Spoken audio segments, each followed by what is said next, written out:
बिस्मिल्लाहिर्रहमानिर्रहीम। अस्सलाम वालेकुम व्यूअर्स, मैं हूं एडवोकेट एहसन कुरैशी। आज हम डिस्कस करेंगे कि अदालत के अंदर जो शहादत बज़रिया बयान हल्फी करवाई जाती है वो किस कानून के तहत करवाई जाती है। यानी कि बाज़ औक़ात आप देखते होंगे कि जो जज साहिबान हैं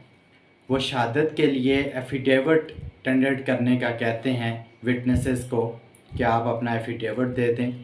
तो वो किस कानून के तहत एफिडेविट का कहते हैं। और एफिडेविट जब टेंडर्ड हो जाए तो क्रॉस एग्जामिनेशन के लिए या जिरा के लिए क्या उस विटनेस को तलब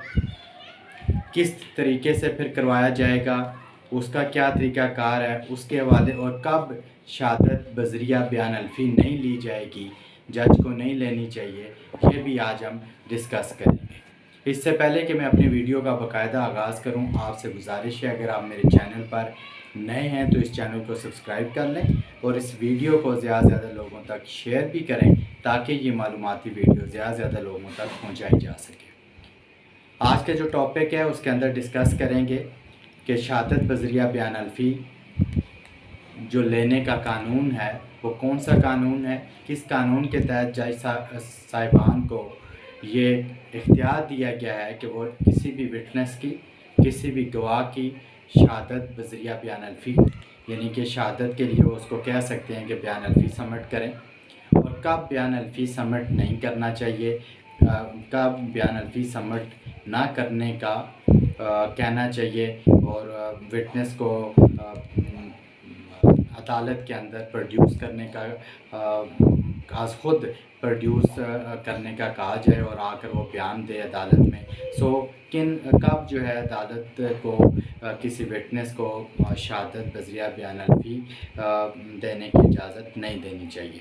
इसके ऊपर डिस्कस करेंगे। इस हवाले से जो आर्डर है, order 19 CPC civil procedure code का, उसका रूल 1, उसके अंदर ये लिखा गया है कि जज साहब के पास या कोर्ट के पास ये इख्तियार है कि वो किसी भी फैक्ट्स ऑफ द मैटर के हवाले से अगर वो ये समझें तो वो कह सकते हैं किसी पार्टी को, किसी विटनेस को कि ये जो फैक्ट हैं मैटर के वाले, ये जो फैक्ट्स ऑफ द मैटर हैं, ये जो हक़ाइक़ हैं, इनको बज़रिया बयान हल्फी जो है वो साबित किया जाए। यानी कि बयान हल्फी टेंडर करने का वो कह सकते हैं कि आप ये जो बातें कह रहे हैं, जो लेज कर रहे हैं, इन फैक्ट्स को बयान हल्फी की सूरत में अदालत में जमा करवाएँ। ये आर्डर 19 रूल 1 के अंदर लिखा गया है। अब आर्डर 19 के रूल 2 के अंदर ये लिखा गया है कि अगर कोई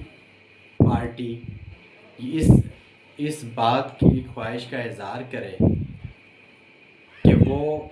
विटनेस को क्रॉस एग्ज़ामिन करना चाहता है, उसको जिरा करना चाहता है, और वो विटनेस अदालत में ख़ुद पेश भी हो सकता हो, उसको प्रोड्यूस भी किया जा सकता हो, और उस पर जिरा करना भी मकसूद हो, तो फिर ऐसी सूरत में जज को जो उसकी एविडेंस है वो बज़रिया बयान हल्फी नहीं लेनी चाहिए, बल्कि उसको तलब कर लेनी चाहिए। चूँकि वो अदालत में पेश हो सकता है तो वो अदालत में ही आए, उसी वक्त अपना इन चीफ जिसको कहते हैं वो रिकॉर्ड करवाए, वो स्टेटमेंट रिकॉर्ड करवाए, और उसके ऊपर दूसरी पार्टी जिरा करेगी। मगर इसी के ये आर्डर 19 रूल 1 के प्रोवाइज़ो क्लास में ये लिखा गया, और रूल 2 है उसके अंदर ये लिखा गया है कि कोई भी पार्टी अदालत को अपनी शहादत बज़रिया बयान हल्फी देने के लिए एप्लीकेशन दे सकती है, और जज के पास ये इख्तियार है कि वो उसको अलाउ कर दे कि ठीक है आप अपनी जो शहादत है वो बज़रिया एफिडेविट आप या बयान हल्फी आप दे दें।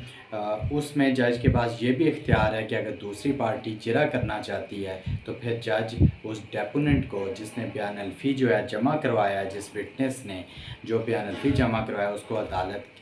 तलब कर सकती है अदालत में कि वो अदालत में पेश हो जिरा के लिए। अगर वो किसी वजह से अदालत में पेश नहीं हो सकता, उसको एग्जम्पशन दी गई है, तो फिर और कोई ऑनलाइन का भी एक तरीक़ाकार हमने देखा है कि आजकल कोर्ट्स के ज़रिए ऑनलाइन उनको